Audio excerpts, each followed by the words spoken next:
یہ کہانی ہے ایک ایسے عظیم رہنما کی کہ جنہوں نے مسلمانوں کو انگریزی کی تعلیم حاصل کرنے کے لیے ابھارا اور اپنی محنت سے چندہ اکٹھا کر کے کالج بنوایا، اور انہوں نے مسلمانوں کو سمجھایا کہ انگریزوں کی برابری کرنے کے لیے اور انہیں مات دینے کے لیے ان کی زبان سیکھنا اور پڑھنا بہت ضروری ہے۔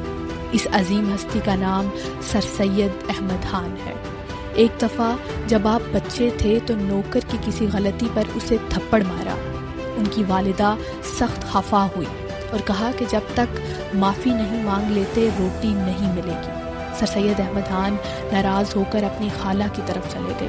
ان کی خالہ سفارش لے کر ان کی والدہ کے پاس آئیں، لیکن ان کی والدہ نے منع کر دیا اور کہا کہ جب تک یہ معافی نہیں مانگتا میں اسے معاف نہیں کروں گی۔